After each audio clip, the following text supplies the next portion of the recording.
Bonjour à tous, nous sommes toujours le 11 avril 2020, toujours en plein confinement du coronavirus. On en voit un petit peu pas la fin, mais bon, on y arrive quand même, vous avez vu. Alors, aujourd'hui je vous fais une petite vidéo suite à une discussion que j'ai eue dans le groupe que j'ai créé, Au-delà du spirituel.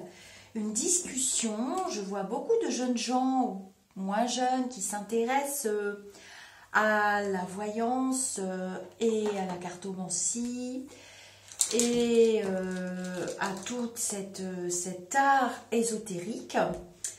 Et pourtant j'avais fait 2 vidéos, une sur les oracles, une sur les tarots, mais je crois qu'il y a quand même un curieux amalgame qui se fait parce que j'entends souvent parler de guidance et de guidance. Et on mélange un petit peu tout parce que dans le groupe, il y a des gens qui déposent des tirages de cartes pour qu'on puisse prévoir une partie du futur concernant ce tirage de cartes. Et je m'aperçois que les gens utilisent des oracles qui, pour moi, servent à faire des guidances. Alors, il faut bien faire la différence. Pour moi, une guidance, alors évidemment, quand on fait une consultation de voyance, étant donné, bon, moi je parle pour mon cas, parce que je suis médium, j'utilise des oracles, mais je peux très bien me servir de mon pendule, ou de mes tarots, ou de rien du tout, bien souvent, puisque au bout de quelques minutes, un défunt ou des défunts viennent m'assister, ou des guides aussi, des guides qui sont des défunts, la plupart du temps, bien entendu. Et du coup, j'ai des réponses. Vous voyez, j'ai des réponses. Et j'ai aussi l'oracle qui me guide comme un GPS avec ma voiture. Cependant, ma voiture, c'est moi qui la conduis. C'est pas le consultant qui va conduire mon véhicule ou bien qui va utiliser mon instrument. Donc, pour moi, une guidance, bien sûr, je vais recevoir des conseils pour le ou la consultante lors de cette consultation, mais en aucun cas, une consultation ne peut être une guidance. Or, c'est récurrent aujourd'hui.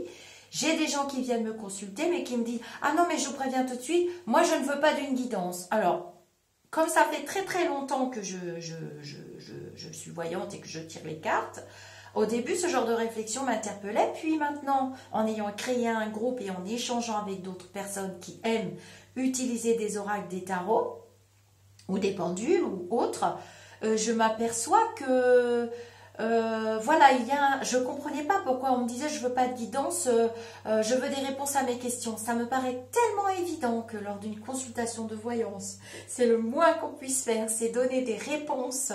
Alors, moi ce que je fais, c'est que je donne d'abord les réponses de ce que je vois qui va arriver sur la situation ou sur le questionnement du consultant.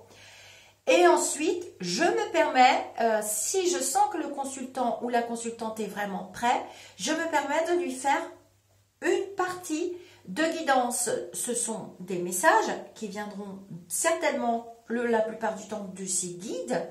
Et donc voilà, alors, j'utilise le tarot de Marseille souvent à la fin d'une consultation. Donc un tarot de Marseille, c'est 78 lames, 22 arcanes majeures, et 56 mineurs. Je vous montre quand même vite fait les mineurs. J'ai déjà fait une vidéo, j'aime pas les vidéos qui sont longues, ça va m'énerver.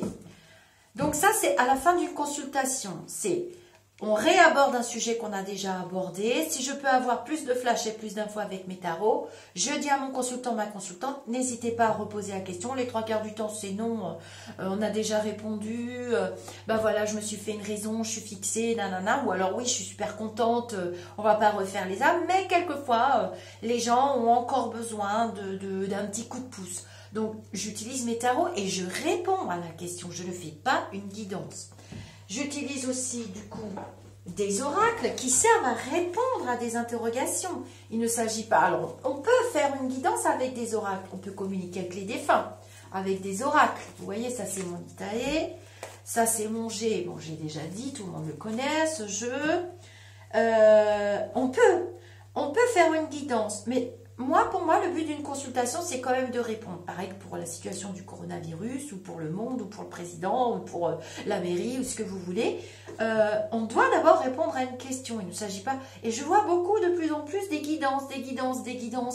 Une guidance, ça porte le nom guidé. Donc, c'est pas je réponds à une question.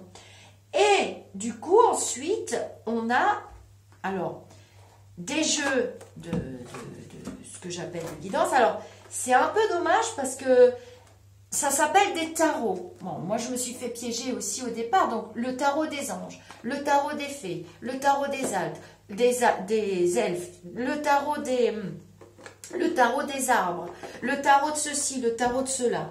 Alors, moi, j'en ai exploré des jeux. Alors, je retrouve bien des arcanes mineurs, des arcanes majeures, mais voilà, ce sont des figures, des trucs. Et en bas, vous avez les petits textes. Vous voyez? Il y a le petit texte. Donc, moi, je l'utilise pour le groupe, dans le groupe, parce qu'elles sont belles, pour montrer.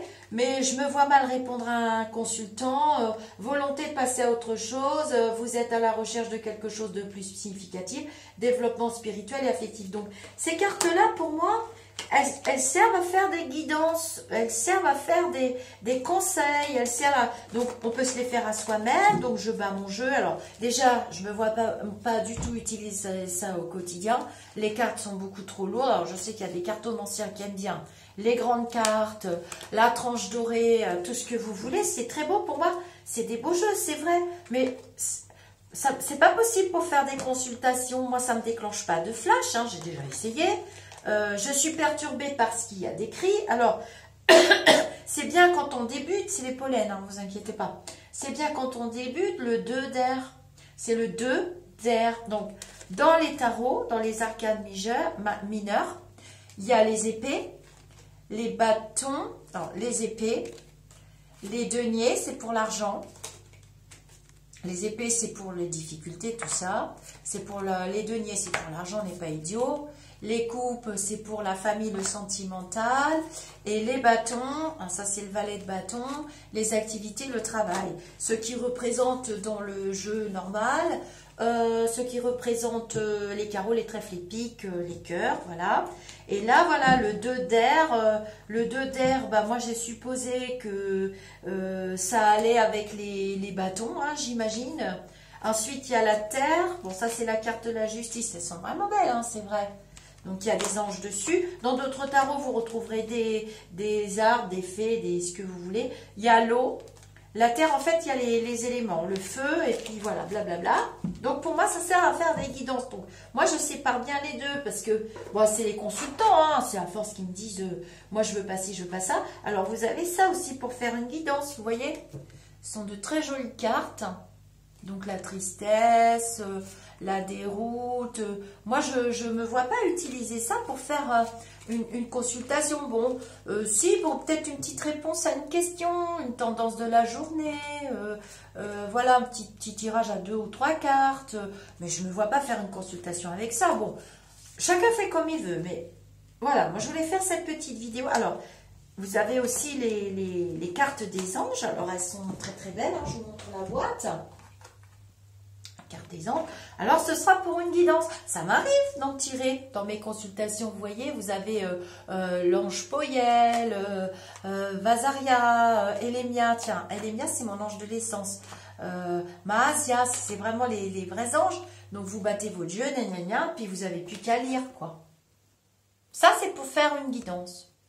J'espère que cette petite vidéo vous aura un petit peu éclairci sur ce qu'est une guidance, parce que on me pose souvent la question et je me la suis posée avant vous. Donc en général, quand je fais des vidéos, c'est sur des questions et des domaines que j'ai explorés avant vous et dont j'ai obtenu les réponses. Voilà, voilà. Alors, comme à chaque vidéo, je vous souhaite tous les meilleurs, beaucoup, beaucoup, beaucoup, beaucoup de lumière. Je vous dis namasté, je vous dis à très vite pour d'autres vidéos. N'oubliez pas de mettre un like, n'oubliez pas de vous abonner. J'ai plein de projets pour mes petites vidéos. Je pense que je vais vous faire des petits ateliers de découverte du pendule pour les débutants et peut-être des ateliers pour les plus avertis d'entre vous. Je vous souhaite une très bonne journée et surtout, prenez patience, un bon confinement, vous verrez, on y arrivera tous, on est positif, on en verra le bout. Namasté.